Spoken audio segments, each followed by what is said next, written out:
বাবু তুমি আজকেও পড়াটা করে আসেনি, এরকম করলে আমি কি করে পড়াটা এগোবো? কিন্তু ম্যাম, আমার তো পড়াশোনা করতে ভালোই লাগে না। পড়াশোনা না করলে কেউ বড় হয় না, আর পড়াশোনা না করলে তুমি বড় হবে কি করে?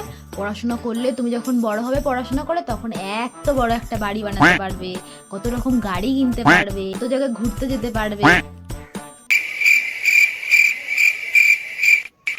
ম্যাম, তুমিও কি অনেক পড়াশোনা শিখেছো? আরে বাবু, শুধু আমি কেন, সবাইকেই পড়াশোনা করতে হয়। আমিও পড়াশোনা করেছি, তুমিও পড়াশোনা করবে, সবাই পড়াশোনা শেখে।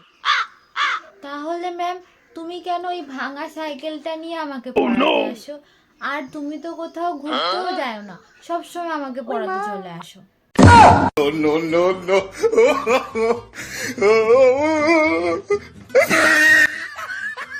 ধুর, পড়ানোই ছেড়ে দেবো। এত সত্যি কথা কেউ বলে নাকি? এখনকার দিনের ছেলেমেয়েরা এত পাকা। উফ, আর পড়াতেই আসবো না।